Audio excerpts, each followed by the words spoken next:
Computer related যখন government চাকরির কোনো প্রশ্ন আসে তখন কম্পিউটার অ্যাওয়ারনেসটা প্রয়োজন, কিন্তু আজকের ডেটে কম্পিউটার প্রফিসিয়েন্সি ভীষণভাবে দেখছে। সো কম্পিউটার প্রফিসিয়েন্সির উপর এটা ক্লাস। এবার কম্পিউটার প্রফিসিয়েন্সি আমরা মোস্টলি শিখবো ওয়ার্ড, পাওয়ার পয়েন্ট এবং এক্সেল। আজকের ক্লাসটা হবে ওয়ার্ডের উপর। আমরা পুরো কম্পিউটারে হাতে কলমে ওয়ার্ডের উপর প্র্যাকটিক্যাল ক্লাস করাবো, দারুণ ক্লাস। কম্পিউটার প্রফিসিয়েন্সির উপর বা ওয়ার্ডের উপর হাতে কলমে এত সুন্দর ক্লাস হয়নি। ক্লাসটা ফলো করো এবং নিজে হাতে কলমে আমরা যেটুকু করাচ্ছি প্র্যাকটিস করো। তোমার ওয়ার্ডের ব্যাপারে একটা দারুণ কনফিডেন্স তৈরি হবে এবং তুমি যে কোনো গভর্নমেন্ট চাকরির কম্পিউটার পার্টটাতে আরো স্ট্রং হয়ে যাবে। আর দেরি করো না, টোটাল ভিডিওটা মন দিয়ে দেখো। আমাদের ক্লাসটা নিচ্ছেন আমাদের খুব প্রিয় অমল স্যার। উনি দীর্ঘদিন ধরে এই লাইনে আছেন এবং কম্পিউটার ফিল্ডে 20 বছরের প্লাস এক্সপিরিয়েন্স আছে। খুব সুন্দর করে হাতে কলমে উনি দেখিয়ে দেবেন কি করে প্রত্যেকটা ছোট ছোট ব্যাপার প্র্যাকটিস করতে হয়, কিভাবে বিষয়টাকে শিখতে হয় এবং পরীক্ষায় কি ধরনের প্র্যাকটিসের মধ্যে রাখতে হয় যাতে তুমি পরীক্ষায় উত্তীর্ণ হতে পারো, বিশেষ করে কম্পিউটার প্রফিসিয়েন্সির উপর। সো কম্পিউটার প্রফিসিয়েন্সির উপর আমাদের এই ক্লাসটা শুরু হচ্ছে। সবাই মনোযোগ সহকারে শোনো এবং যার যেটা প্রবলেম থাকলে অবশ্যই কমেন্টে জানাও, আমরা দীর্ঘায়িতভাবে তোমাকে হেল্প করার চেষ্টা। মাইক্রোসফট অফিস সম্বন্ধে কিছু পড়ব। মাইক্রোসফট অফিস বা অনেক সময় আমরা এমএস অফিস বলে একটা নাম শুনে থাকি। তো এমএস অফিস কি জিনিস? এমএস অফিস হচ্ছে একটা প্যাকেজ যেখানে 4টে জিনিস থাকে। একটা হচ্ছে মাইক্রোসফট ওয়ার্ড, আরেকটা হচ্ছে মাইক্রোসফট এক্সেল, আরেকটা হচ্ছে মাইক্রোসফট পাওয়ার পয়েন্ট এবং আরেকটা থাকে মাইক্রোসফট অ্যাক্সেস বলে একটা জিনিস হয়। তাহলে এগুলো কি না, এগুলো হচ্ছে এক একটা অ্যাপ্লিকেশন সফটওয়্যার। এবার মাইক্রোসফট ওয়ার্ড জিনিসটা কি না, মাইক্রোসফট ওয়ার্ড হচ্ছে একটা এডিটর সফটওয়্যার বলে এটাকে। ঠিক আছে, এডিটিং মানে কি না, সাপোজ আমি কিছু জিনিস আমি আজকে লিখলাম, লিখে ফাইলটাকে আমি সেটাকে সেভ করে রেখে দিলাম। এরপরে সেই জিনিসটাকে সাপোজ আমার কালকে আরো কিছু তার মধ্যে নতুন কিছু জিনিস হয়তো আমি অ্যাড করব, যোগ করব, তো বা নতুন কিছু জিনিসকে আমি বাদ দেবো, কোনো একটা চিঠি থেকে কোনো অংশকে আমি বাদ দেবো বা নতুন কোনো অংশ অ্যাড করব। তো এই জিনিসগুলো আমাদের করতে আমরা যে সফটওয়্যারের সাহায্য নিয়ে থাকি তাকে আমরা সাধারণত বলে থাকি এডিটিং সফটওয়্যার। যেমন আমাদের মেশিনে যখন উইন্ডোজ ইনস্টল করার সাথে সাথে একটা ডিফল্টে একটা এডিটর সফটওয়্যার লোড হয়ে যায় যেটাকে বলা হয় নোটপ্যাড।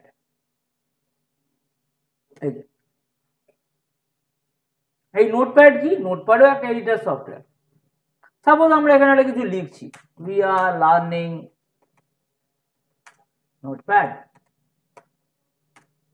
লিখে আমরা কি করলাম না, এই ফাইলটাকে আমরা এটাকে ধরো সাপোজ আমি একটা ফাইলে সেভ করে রাখবো।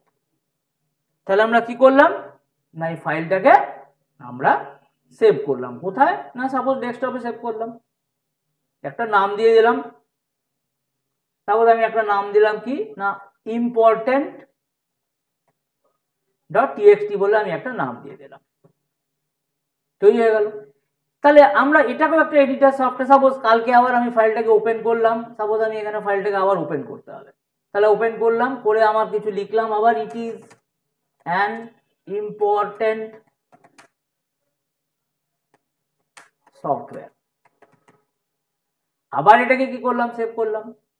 তাহলে এইগুলো হচ্ছে কি একটা এডিটিং। যেমন সাপোজ আমাকে ইম্পর্টেন্ট লেখাটাকে আরেকবার লিখতে হবে, তাহলে আমি কি করছি, আমি এটাকে কপি করে আমি এটাকে পেস্ট করে দিচ্ছি।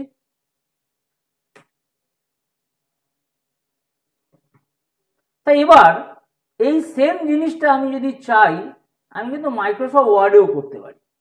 কি করে না, মাইক্রোসফট ওয়ার্ডটাকে আমি ওপেন করলাম, সেখানেও আমি লিখতে পারি যে we are learning MS word.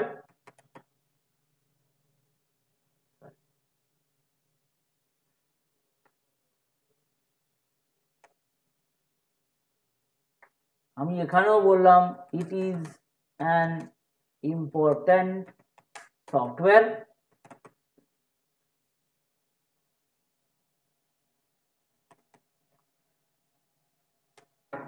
তাহলে এবার প্রশ্নটা হচ্ছে, নোটপ্যাডও একটা এডিটর সফটওয়্যার, মাইক্রোসফট ওয়ার্ডও একটা এডিটর সফটওয়্যার। নোটপ্যাডেও আমরা যা লিখলাম, মাইক্রোসফট ওয়ার্ডেও আমরা তাই লিখলাম। তাহলে কি দুটোর মধ্যে, তাহলে অনেকে হয়তো বলতে পারে তাহলে আমি নোটপ্যাডই শিখবো, মাইক্রোসফট ওয়ার্ড শিখে আমার লাভ কি? কিছু কিছু ডিফারেন্স পার্থক্য থেকে যায়, যেগুলো আমাদের বোঝায় যে কেন, যার জন্য আমরা বুঝতে পারবো যে কেন মাইক্রোসফট ওয়ার্ড আমাদের ব্যবহার করা উচিত। সাপোজ আমার উদ্দেশ্য হচ্ছে, ধরে নেওয়া যাক আমি এই যে উই লেখাটা আছে এই সাইজটাকে আমি বাড়াবো। তাহলে কি করছি, আমি এখানে চলে গেলাম, এগুলো কি আমার কাছে একটা মেনু অপশন, এটাকে কি বলছি আমরা টাইটেল বার। তো এই মেনুতে গিয়ে আমি এখানে একটা ফন্ট বলে একটা আমার অপশন থাকছে, সেখানে গেলাম।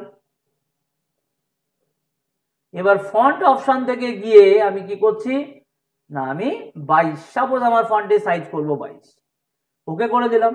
কিন্তু দেখো সমস্যাটা কি হচ্ছে, আমার উদ্দেশ্য কি না উই লেখাটাকে বাড়ানো, সমস্ত লেখাকে নয়, খালি উই যে ওয়ার্ডটা আছে তার সাইজ বাড়াবো। কিন্তু নোটপ্যাড আমাকে সেই সুবিধা দেয় না। নোটপ্যাড কি করে, পুরো জিনিসটাকে আমাকে মানে বাড়িয়ে দেয়, পুরো যা লেখা আছে সবার সাইজ বেড়ে গেল। তো সাপোজ ধরে নেওয়া যাক আমাকে একটা চিঠি লিখতে হবে, যেখানে আমাকে বলা হচ্ছে যে উই লেখাটার সাইজটা বড় হবে, কিন্তু বাকি লেখাগুলো সাইজগুলো কিন্তু বড় হবে না। এবার আমরা এই জিনিসটা কি কোথায় করব না, মাইক্রোসফট ওয়ার্ডে করার চেষ্টা করব।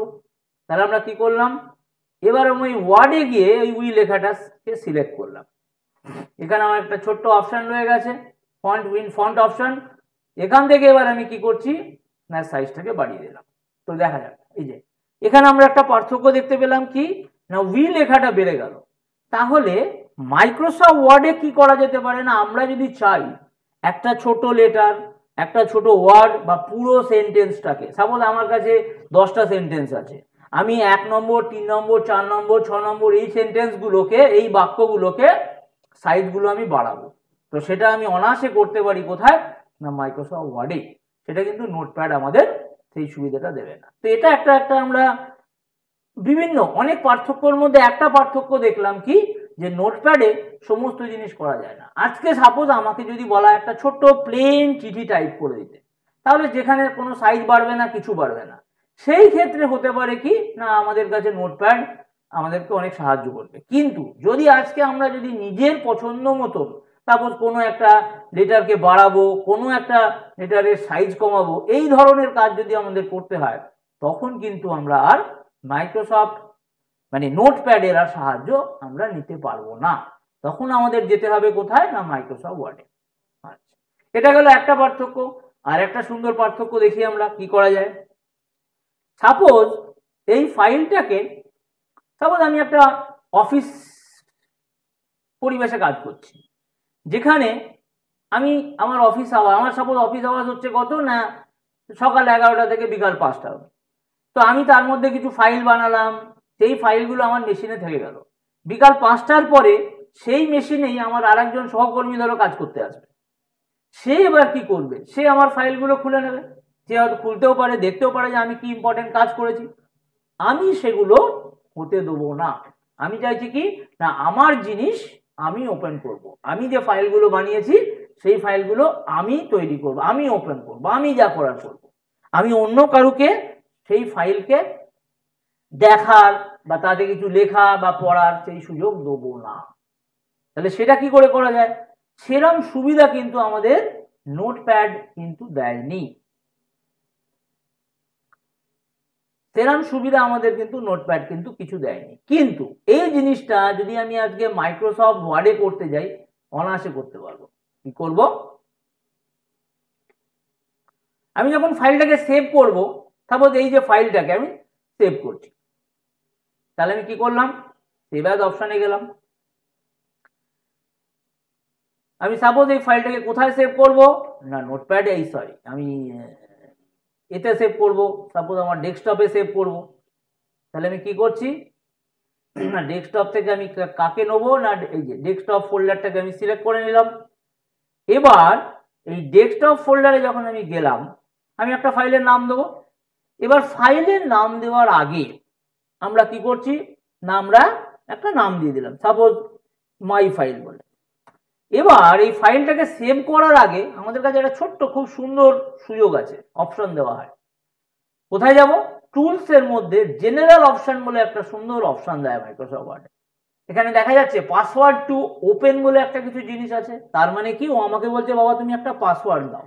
তাহলে আমি কি করলাম, আমি একটা পাসওয়ার্ড দিয়ে দিলাম। সেই পাসওয়ার্ডটা দেওয়ার পরে আমি কি করলাম, আমি আবার ওকেতে চলে গেলাম।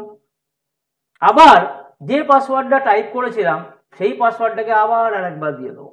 ওকে হয়ে গেল। এবারে আমি সেই ফাইলটাকে সেভ করে রেখে দিলাম। এবারে কাজ করার পরে কি হলো না, আমি ফাইলটাকে ক্লোজ করে দিচ্ছি। এবার আমি আবার পরের দিন এসে ফাইলটাকে, সাপোজ আমার অফিসে আমি কাজটা করে আজকে বেরিয়ে গেলাম, কালকে আবার এসে ফাইলটাকে ওপেন করব। দেখো এই ফাইলটা যেই আমি ওপেন করতে যাব ও আমার থেকে পাসওয়ার্ড চাইবে। আমি ইচ্ছা করে ভুল পাসওয়ার্ড দিচ্ছি, ফাইলটা আমার কোনোদিনই খুলবে না। কিন্তু যতক্ষণ না আমি ঠিক পাসওয়ার্ড দেবো ততক্ষণ কিন্তু ফাইল কিন্তু ওপেন হবে না।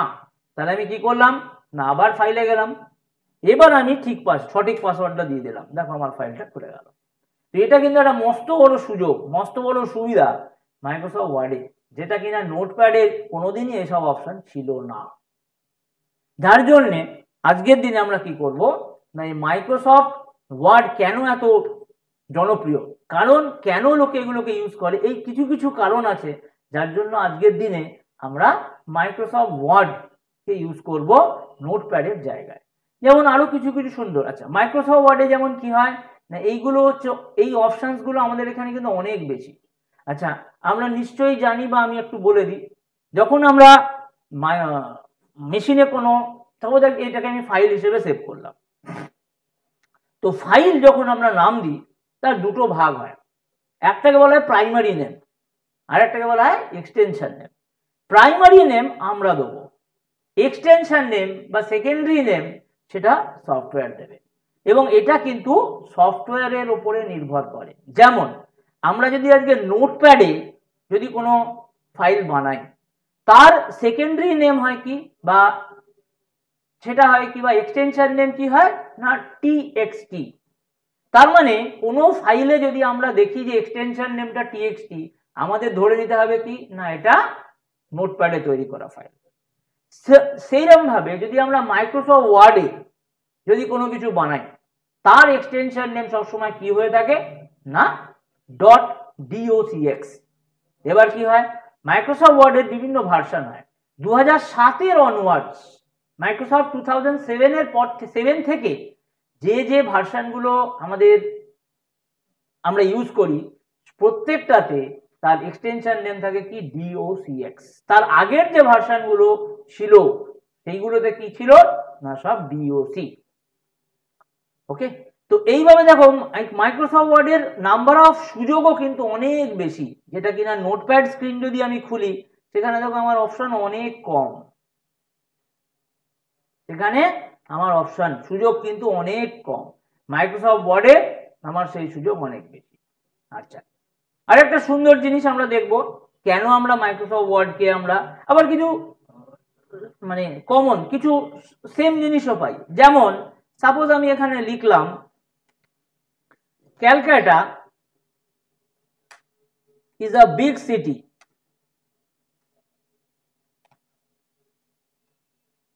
Calcutta is known as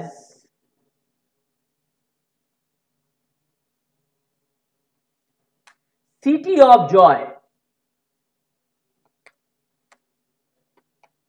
লেখার পরে এবার আমাকে হয়তো মনে করছে আমি এখানে তারপরে সেই সমস্ত জিনিস লেখার পরে আমি হয়তো ভুল ধরলাম, এই বাবা আজকের দিনে তো কেউ ক্যালকাটা বলে না, আজকের দিনে সবাই কলকাতা বলে। তাহলে এবার আমি তো এখানে সাধারণত দুটো লাইন লিখেছি। সাপোজ এরকম ভাবে আমার কাছে 100-200 লাইন লেখা আছে। লেখার পরে আমি বললাম যে এই রে, আমি সব জায়গায় তো ক্যালকাটা লিখে ফেলেছি এবং সব জায়গায় কলকাতা করতে হবে। তো একটা জিনিস আমি করতে হয় কি না, আমাকে খুঁজে খুঁজে বার করতে হয় ক্যালকাটা কোথায় লিখেছি, সেটাকে মুছে দিয়ে কলকাতা করতে হয়। এটা তো অনেক সময় সাপেক্ষের ব্যাপার, এত সময় আমার নেই, এত সময় তো আমাদের খরচ করলে চলবে না। সুতরাং কম সময়ের মধ্যে কিভাবে জিনিসটা করা যায়, আমি কি করব, আমি এই যে মাউসের যে কার্সারটা আছে, এই কার্সারটাকে আমি একদম যেখান থেকে আমি লেখা শুরু করেছি সেখানে আমি নিয়ে চলে যাব। এরপরে এই যে হোম ট্যাব আছে, এগুলোকে আমরা কি বলছি, এক একটা ট্যাব, এটা কি না রিবন, এটা একটা মেজর চেঞ্জ হয়েছে আগেকার ভার্সন আর এখনকার ভার্সনে। যেমন নোটপ্যাডে আমরা কি দেখি, এগুলোকে বলা হচ্ছে মেনু, যেমন এটা ফাইল মেনুর আন্ডারে সব মেনু আইটেম রয়েছে, এগুলো আমরা এগুলোকে আমরা বলবো এক একটা ট্যাব, এবং এই এক একটা ট্যাবের মধ্যে এতগুলো আইটেম রয়েছে, এগুলো হচ্ছে যেমন এটা হোম রিবন, এটা ইনসার্ট রিবন, এইরকম ধরনের এগুলো হচ্ছে আমাদের কাছে কি না রিবনের কনসেপ্ট চলে এসছে এখনকার দিনে 2007-এর পর, 7 থেকে এখন। তো এখানে কি করলাম, আমরা হোম ট্যাবে গেলাম, দিয়ে আমি কোথায় যাব, রিপ্লেস বলে একটা দেখো একটা অপশন থাকে। এবার আমাকে বলছে ফাইন্ড হোয়াট, আমি বলবো কি ক্যালকাটা, রিপ্লেস উইথ কি দিয়ে ওটাকে আমি চেঞ্জ করব, না আমি বলবো কলকাতা দিয়ে আমি চেঞ্জ করব।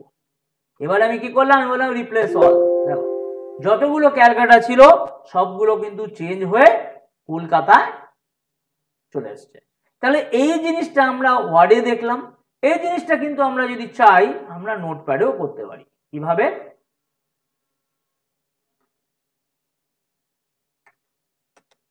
যেমন আমি এখানেও লিখছি একই জিনিস, Calcutta is a big city,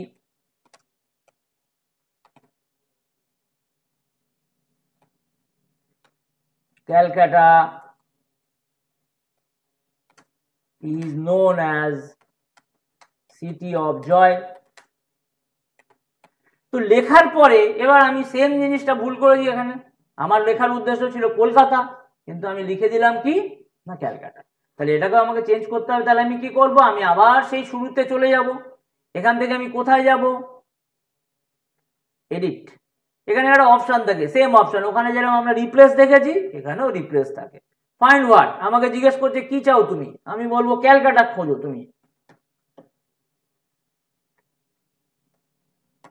কাকে দিয়ে আমি পাল্টাবো, আমি পাল্টাবো কলকাতা, যতগুলো ক্যালকাটা আছে আমি চাইছি কলকাতা হয়ে যাক, তখন এই যে দেখা গেল সবগুলো কলকাতা হয়ে গেল।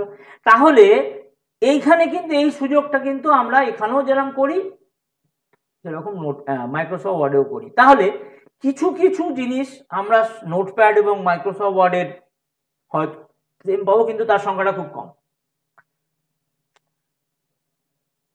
এর থেকে আরো অনেক বেশি সুযোগ আমরা মাইক্রোসফট ওয়ার্ডে আমরা নিয়ে থাকি। যেমন মাইক্রোসফট ওয়ার্ডে আরো খুব কিছু কিছু সুন্দর জিনিস আমরা এখানে অ্যাপ্লাই করতে পারি, বা আমরা দেখব কি করা যায়। প্রথমে আমি একটা লাইন লিখছি, এগুলো কি, এগুলো হচ্ছে সমস্ত ফন্টের নাম। সাপোজ আমি প্রথমে একটা লাইন লিখলাম, যেখানে লিখবো কিসে না এরিয়াল ব্ল্যাকে, আমি লিখলাম সাপোজ উই আর লার্নিং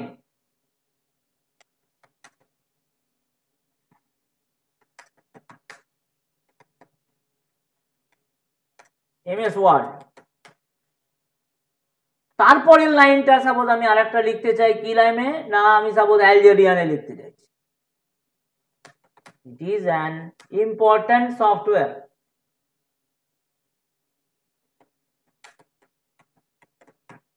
হলো, এবারে আমি চাইছি যে কি করি না এই যে লেখাটা আমি লিখেছি কি এরিয়াল ব্ল্যাক, উই আর লার্নিংটা কি লিখেছি না এরিয়াল ব্ল্যাক ফন্ট দিয়ে লিখেছি। এবার আমি চাইছি যে ওই লেখাটাকে আমি এখানেও নিয়ে আসবো, তখন আমাদের এখানে একটা সুন্দর একটা অপশন থাকে ফরম্যাট পেন্টার বলে, একটা সুন্দর নতুন সুবিধা আমাদের মাইক্রোসফট ওয়ার্ড দিয়ে দিয়েছে। কি করব, আমি এই লেখাটাকে আগে সিলেক্ট করব, নিয়ে আমি এই ফরম্যাট পেন্টার লেখাটাতে ক্লিক করব। দেওয়ার পরে আমি কি করছি, দেখো এখানে আমি নিয়ে আসলাম। এবার লেখার পরে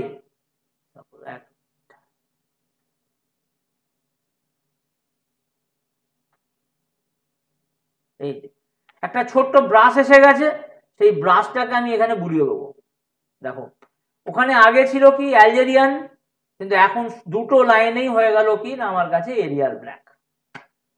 তাহলে এর দ্বারা আমরা কি করতে পারি, এর দ্বারা আমরা একটা সুন্দর জিনিস মানে ফরম্যাট পেন্টার দ্বারা আমরা কোনো সাপোজ আমরা একটা কোনো প্যারাগ্রাফ লিখেছি, সেই প্যারাগ্রাফটা বা কোনো একটা লাইন লিখেছি, সেই লাইনের কিছু জিনিসকে আমি মানে দুটো লাইনকে আলাদা আলাদা ফন্টে লিখেছি, আমি চাইছি যে প্রথম ফন্ট যেটা লিখেছি সেটাকে সেকেন্ড লাইনে অ্যাপ্লাই করতে। তখন আমরা কি করতে পারি না আমরা এরকম ভাবে ফরম্যাট পেন্টারের সাহায্য নিয়ে কাজ করতে পারি। তো এটা আর একটা জিনিস আমরা ইম্পর্টেন্ট, যেটা আমাদের মাইক্রোসফট ওয়ার্ডে মাইক্রোসফট নোটপ্যাডে এরকম ধরনের কোনো সুযোগ সুবিধা ছিল না। আচ্ছা, আরো কিছু জিনিস, সাপোজ আমি এই লেখাটাকে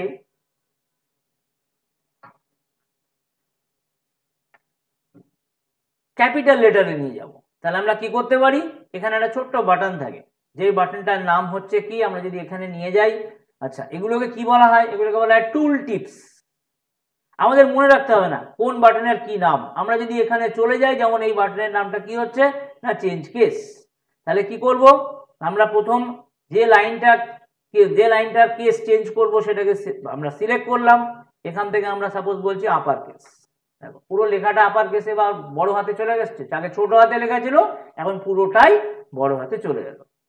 এবারে আমি চাইছি না এই যে লাইনটা আছে এটাকে আবার ছোট হাতে লিখতে হবে, আমি চলে যাব কোথায়, লোয়ার কেসে চলে যাব।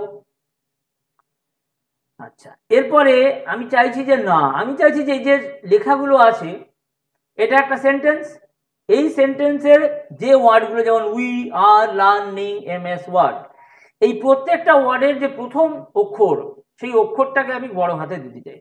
তাহলে কি করব, এটাকে আমি সিলেক্ট করব। এবার এখান থেকে একটা নতুন জিনিস পাওয়া যায়, ক্যাপিটালাইজ ইচ ওয়ার্ড, আমি এখানে ক্লিক করব। দেখো প্রত্যেকটা ওয়ার্ডের যে প্রথম অক্ষর সেগুলো আজকে বড় হাতের হয়ে গেছে। এটাও কিন্তু একটা সুবিধা, যেটা কিন্তু আমরা নোটপ্যাডে পাইনি। এরপরে সাপোজ আমি এখানে গেলাম, আমি এবারে এখান থেকে সেন্টেন্স কেসটাকে সিলেক্ট করব। তাহলে কি হয়, আমরা কি জানি, সাধারণত আমরা যখন ছোটবেলায় শিখেছি যে যখন আমরা কোনো লাইন শুরু করি তার প্রথম অক্ষরটা বড় হাতের হয়, তাহলে সেটা আমি করলাম কার দ্বারা, না সেন্টেন্স কেস, এই সুযোগ এই অপশনটার দ্বারা আমরা করতে পারি। তাহলে এই যে জিনিসগুলো, এগুলো কিন্তু মাইক্রোসফট ওয়ার্ডেই কেবল আছে, এগুলো কিন্তু কোনো নোটপ্যাড বা মাইক্রোসফট মানে ওয়ার্ডপ্যাড, এরকম ওয়ার্ডপ্যাড হচ্ছে কি আর একটা এডিটর সফটওয়্যারের নাম, সেগুলো কিন্তু কোথাও নেই। যার জন্য আমরা নিশ্চয়ই এখন বুঝতে পারছি যে কেন আমরা মাইক্রোসফট ওয়ার্ডকে আমরা একটা অ্যাডভান্স এডিটর সফটওয়্যার বলতে পারি। আচ্ছা ওকে, আচ্ছা আর একটা খুব সুন্দর জিনিস দেখাবো, জিনিসটা হচ্ছে আমি কি করছি, আমি এই কপি, সাপোজ আমাকে ইম্পর্টেন্ট আর এই সফটওয়্যার লেখাটাকে কপি করে পেস্ট করতে হবে, তা আমি কি করলাম, আমি ইম্পর্টেন্ট লেখাটাকে সিলেক্ট করে আমি কপি করলাম, তারপরে আমি সফটওয়্যার লেখাটাকে সিলেক্ট করে আমি কপি করলাম, এরপরে আমাকে কি করতে হবে না পেস্ট করতে হবে। তাহলে পেস্ট করার জন্য আমি কি করছি, আমি এখানে চলে গিয়ে আমি পেস্টে করলাম, কিন্তু এখানে পেস্ট করলে আসবে কি না সফটওয়্যার, কেন না আমি প্রথম কপি করেছি কি ইম্পর্টেন্ট, তারপরে কপি করলাম কি সফটওয়্যার, এবার ও কি করলো, ও লাস্টেরটা মনে রাখলো, প্রথমটাকেও ভুলে গেল। এবার সমস্যা হচ্ছে যে আমাকে আবার ইম্পর্টেন্টটাকে আবার পেস্ট করতে হবে, তাহলে আমাকে আবার কপি পেস্ট অপশনটাকে আবার নতুন করে আবার ইম্পর্টেন্টকে কপি করে আবার ওকে পেস্ট করতে হয়, এই তো অনেক সমস্যার ব্যাপার। তার জন্য কি হয়, আমাদের কাছে একটা সুন্দর অপশন দিয়েছে মাইক্রোসফট ওয়ার্ড, ক্লিপবোর্ড। কি হয় না, এই ক্লিপবোর্ড জিনিসটাকে আমাদের অন করতে হয় প্রথমে। ক্লিপবোর্ড মানে প্রথম থেকে কিন্তু অফ থাকে, অন করব কি করে, আমি এইটাই ক্লিক করব ছোট্ট করে, এই যে ক্লিপবোর্ড আমার অন হয়ে গেছে। এবার এখানে যা আছে সেগুলোকে আমি আগে ক্লিয়ার করে দেবো। আচ্ছা এবার আমার উদ্দেশ্য কি না ইম্পর্টেন্ট আর সফটওয়্যার এই দুটোকে কপি করা, আমি ক্লিক করলাম, এখানে কপি করে দিলাম, দেখো এটা লিস্ট তৈরি হয়ে গেল, এই ক্লিপবোর্ডের মধ্যে কিন্তু ইম্পর্টেন্ট ঢুকে গেছে। এরপরে আমি যাব কোথায়, সফটওয়্যারে যাব, আবার কপি করব। তাহলে এরা আমি কি করলাম, একটা লিস্ট বানালাম যে কোন কোন ওয়ার্ডগুলোকে আমি কপি করেছি।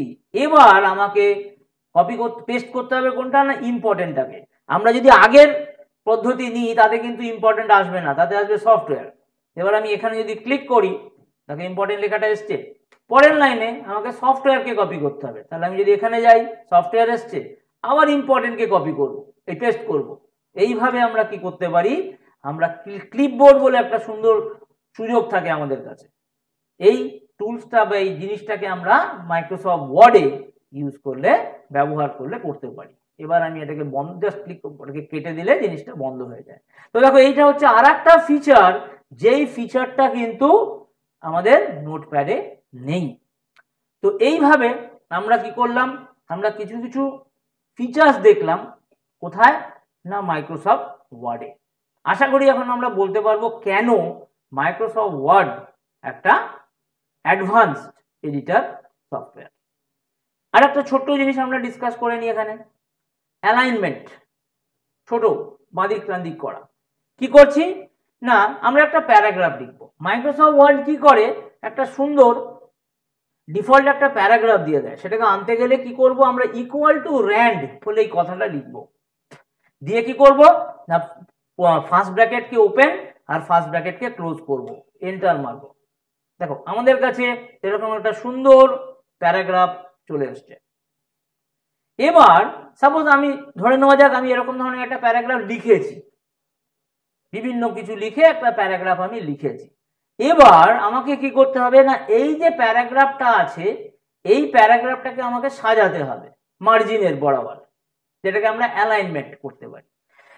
মনে রাখতে হবে মাইক্রোসফট ওয়ার্ড যাই হোক না কেন ও শুরু করে কোথা থেকে, বাঁদিক থেকে লেখা শুরু করে। তো আমি যদি এখানে সমস্ত কিছু সিলেক্ট করে যদি আমি এখানে ক্লিক করি, তাহলে দেখো বাই ডিফল্ট কি হয়ে যাচ্ছে, ও অ্যালাইন লেফট করে দিয়ে বেরিয়ে গেল আমাকে। এই যে এইখানে ক্লিক করলাম, অ্যালাইন লেফট করলো। যদি আমি মাঝখানে নিয়ে আসি তাহলে অ্যালাইন সেন্টারে যাব, যদি আমি ডান দিক থেকে করি তাহলে অ্যালাইন রাইটে যাব। এবার আমি যদি এখানে করি এটাকে বলা হয় জাস্টিফাই অ্যালাইনমেন্ট। এবার যদি এখানে যাই তাহলে সে আবার বাঁ দিক থেকে। কিন্তু এখানে আমাদের লক্ষ্য করতে হবে, তাহলে অ্যালাইন লেফটও তো বাঁ দিক থেকে হলো, অ্যালাইন আর জাস্টিফাইও তো বাঁ দিক থেকে হলো, তাহলে দুটোর মধ্যে কি কোনো পার্থক্য নেই? পার্থক্যটা আমাদের বুঝতে হবে ভালো করে। আমি অ্যালাইন লেফটে ক্লিক করছি, এখানে কি করলাম না, এই যে ডান দিকের যে এন্ডিং পয়েন্টগুলো সেগুলো কিন্তু মানে সমান রইল না। এবার আমি চাইছি কি যে বাঁ দিক থেকে লেখা শুরু হবে, একেবারে ডান দিকে, ঠিক আছে। এখানে একটা খুব সুন্দর থাকে, একটা স্কেল থাকে, যে স্কেলটাকে আমরা এইভাবে আনতে পারি। একদম স্কেলের বাঁ দিক থেকে শুরু করে ডান দিক পর্যন্ত যাবে, তারপরের লেখাটা গিয়ে চলবে কোথায় না, আবার বাঁ দিকে শুরু হয়, মানে পুরো লাইন